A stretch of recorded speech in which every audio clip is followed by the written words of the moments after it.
betul serta pengambilan manisan berlebihan menjadikan Malaysia negara obesiti tertinggi di Asia Tenggara.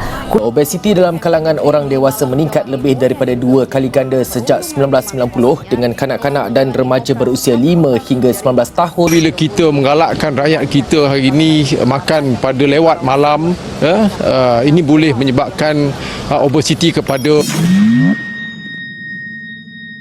Boleh panggil anak-anak, saya sudah masak makanan tengah hari. Peng, sini cepat sikit. Ibu dah masak ni.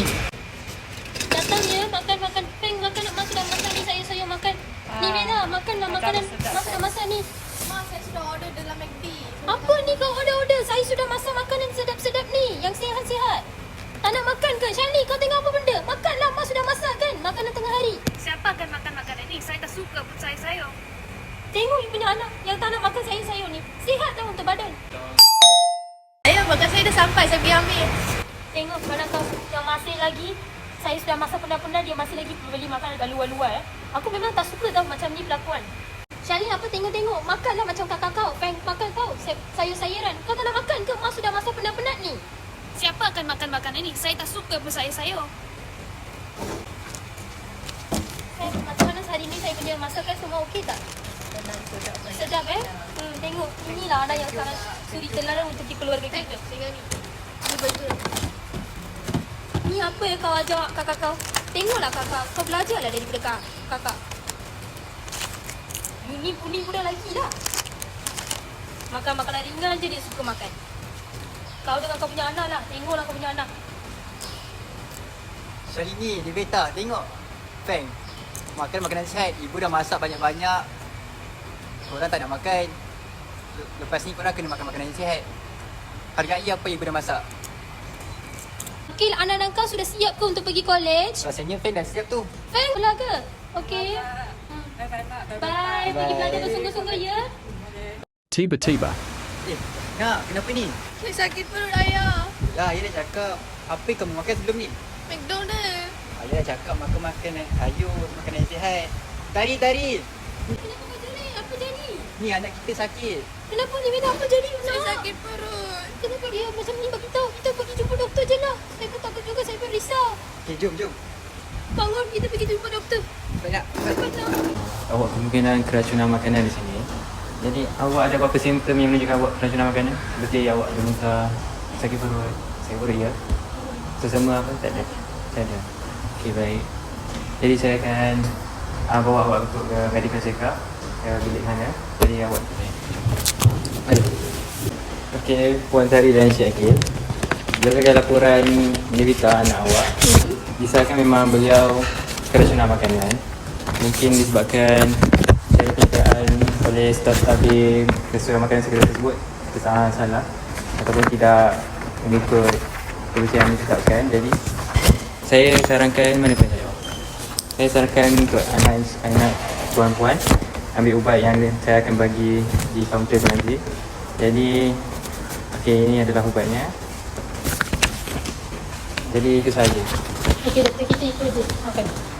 Sebulan kemudian. Syarli ni kenapa duduk serang-serang ni? Tak tahu, Mak. Tiba-tiba saya pening. Kenapa nangis ni? Badan pun panas, kenapa pening? Sekejap saya panggil anak, jangan nangis-nangis. Akil, datang ya, anak tengah nangis ni. Kenapa ni, Tari? Dia tengah pening-pening. Kita pergi jumpa doktor dah. Saya risaulah anak kita orang ni. Itulah saya suruh diorang makan makanan segera-segera. Diorang tak nak makan. Yang sihat tu diorang tak nak makan. Diorang sukalah makan makanan segera. Cepatlah, kita siap-siap untuk pergi. Bangun, kita pergi jumpa doktor. Jom.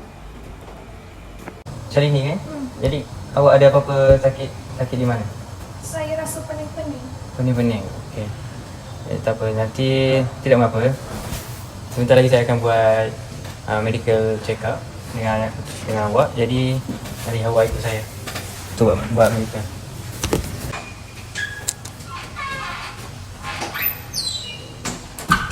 Okey. Baik.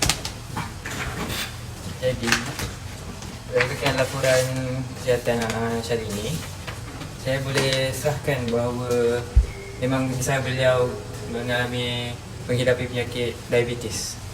Apa doktor cakap ni? Tak apalah. Saya boleh sarankan supaya Syarli ni kurangkan pengambilan makanan yang tidak berkhasiat untuk diri dia.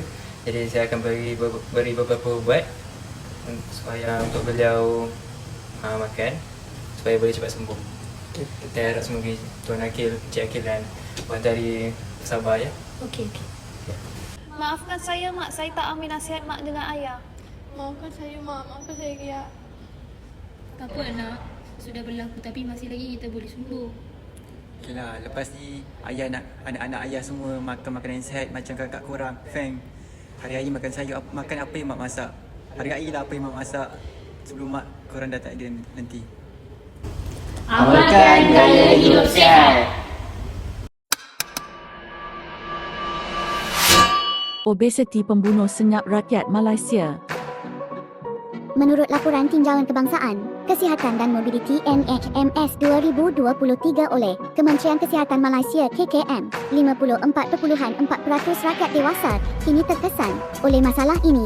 Kumpulan yang mengalami masalah ini seringkali berdepan dengan pelbagai cabaran bukan hanya dari segi kesihatan fizikal tetapi juga mental seperti perasaan, rendah diri dan tekanan sosial. Malaysia kini menduduki tempat kedua tertinggi di Asia Tenggara dalam kadar obesiti dengan 19.7% rakyatnya terjejas. Faktor-faktor yang menyumbang kepada peningkatan kes obesiti.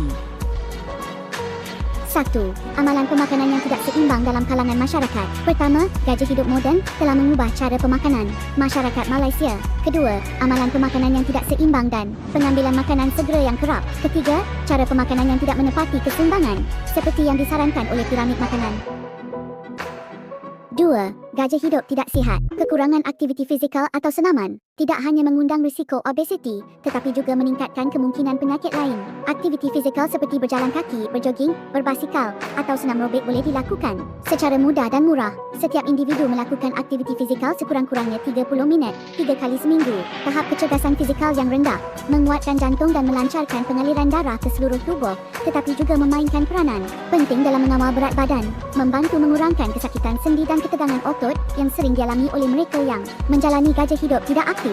Kekurangan aktiviti fizikal dalam kalangan rakyat Malaysia sebahagian besarnya disebabkan oleh gaya hidup moden yang sering mengutamakan keselesaan dan penggunaan teknologi.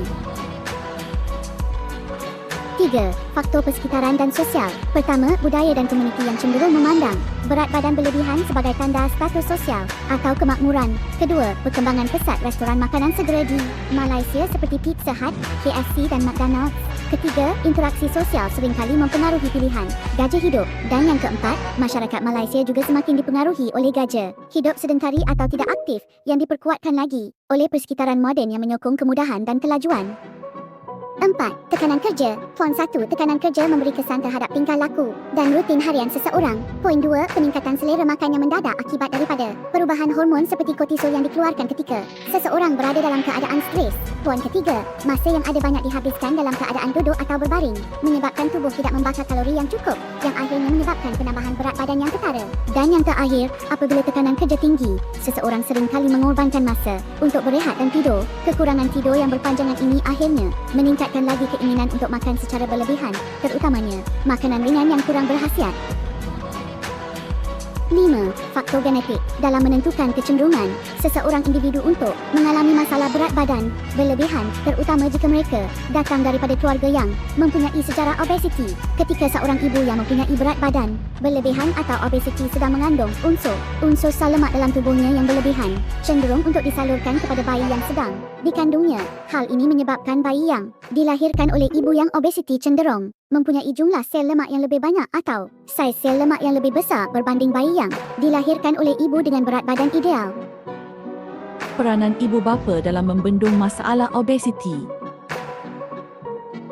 1. Ibu bapa berperanan sebagai suri, teladan atau role model kepada anak-anak bagi memastikan anak-anak tidak mengalami masalah obesiti atau kegemukan.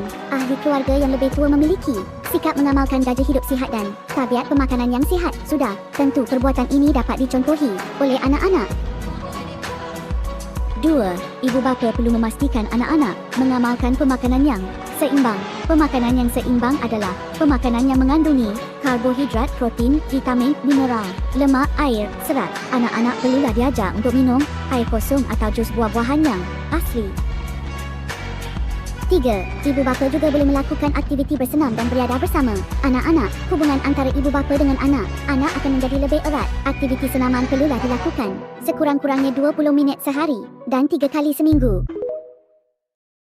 Peranan pelbagai pihak. Pelbagai pihak cuba mengadakan pelbagai kempen sama ada secara langsung atau tidak. Kementerian Belia dan Sukan pernah berhasrat menjadikan budaya bersukan melalui kempen Fit Malaysia. Ibu bapa perlulah memainkan peranan mereka secara proaktif untuk menggerakkan anak-anak mereka menyertai kempen kesihatan tersebut. Sekian, terima kasih.